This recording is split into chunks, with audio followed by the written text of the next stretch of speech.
हमारे वीडियो पसंद आए तो लाइक शेयर कमेंट और चैनल को सब्सक्राइब करना।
असुरों का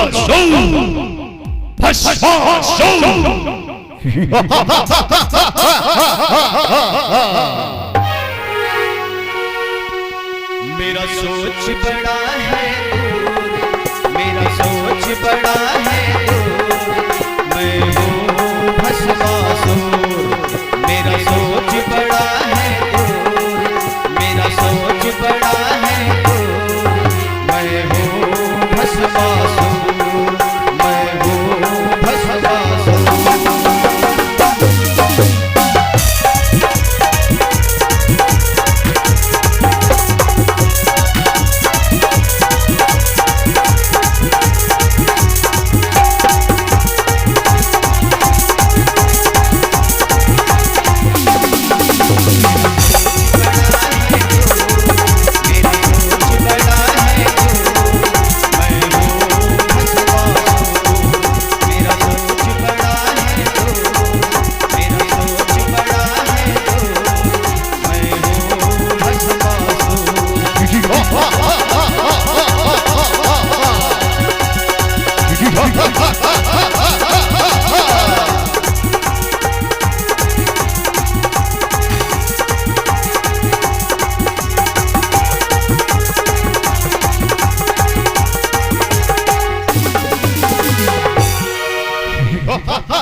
मुझे देवादिदेव महादेव का तपस्या कर उन्हें प्रसन्न करना है।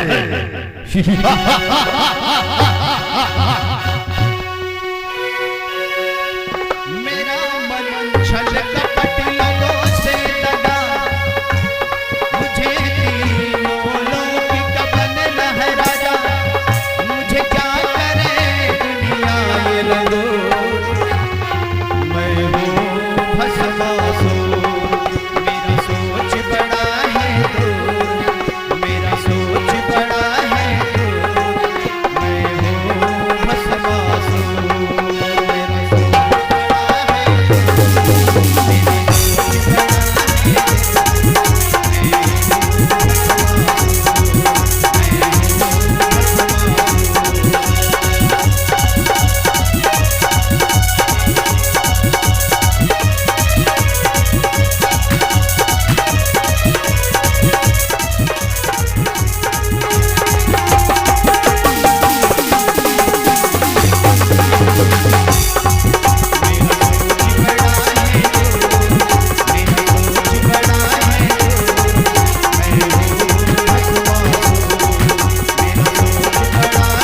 बड़ा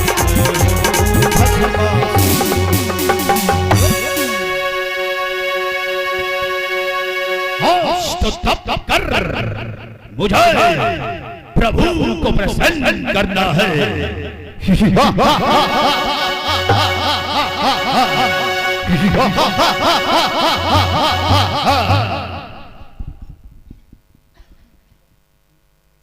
बोल बंदा बंगा हिलाल कीजिए। तो भैया देखा भस्मासुर जो है कैसे तब करके महादेव भगवान को प्रसन्न करते हैं।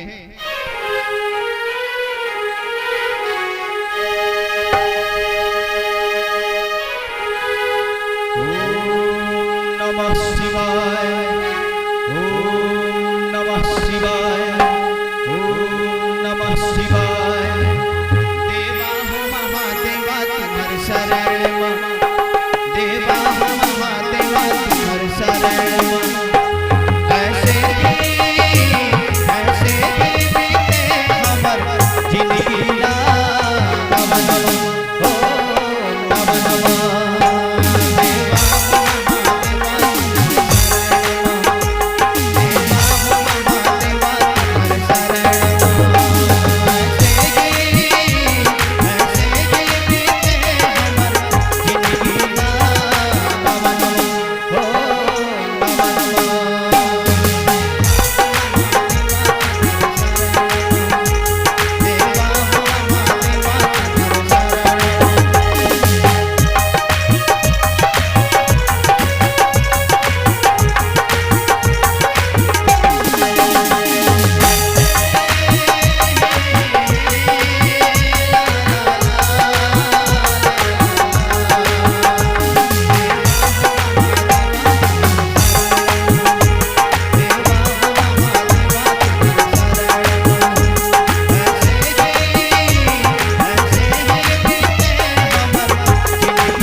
पृथ्वी को हिला दे रहा है।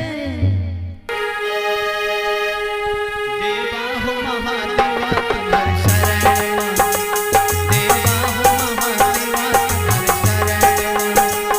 ऐसे ही बीते हमर जिंदगी ना। नम नम ओम नम नम।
असुरों का सूर भस्मासुर महाराज।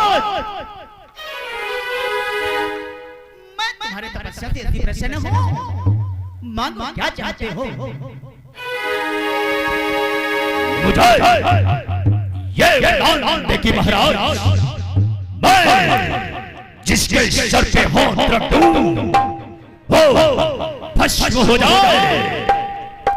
ऐसे तथास्तु। अब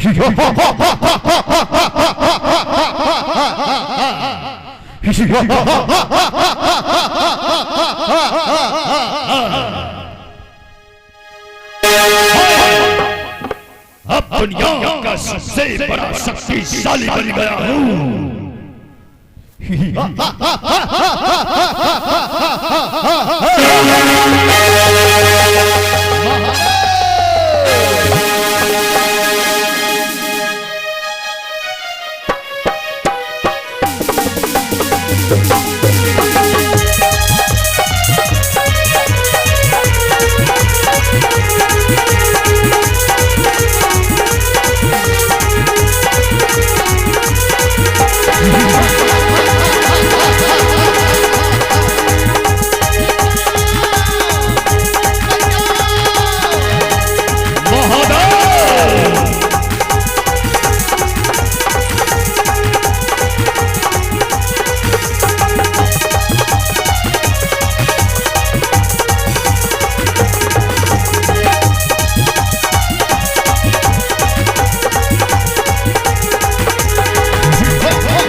करके छोड़ूंगा महादेव।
प्रभु प्रभु प्रभु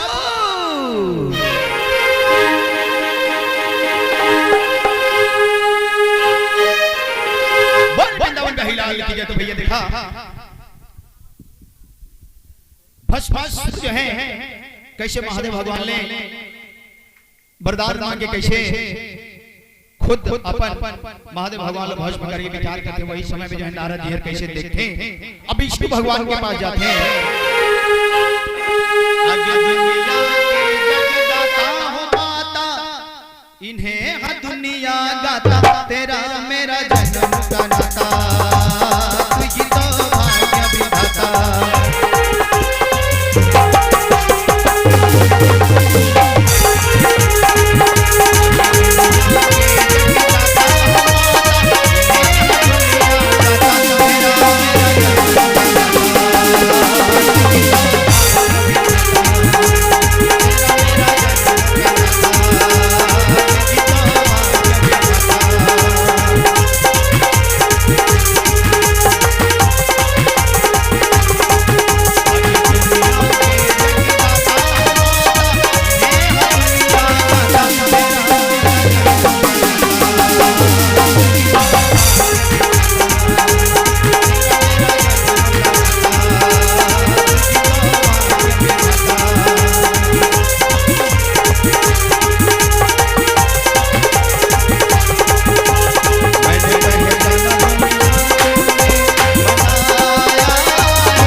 नारायण। भगवान भगवान क्या बात है नारद, क्यों परेशान हो?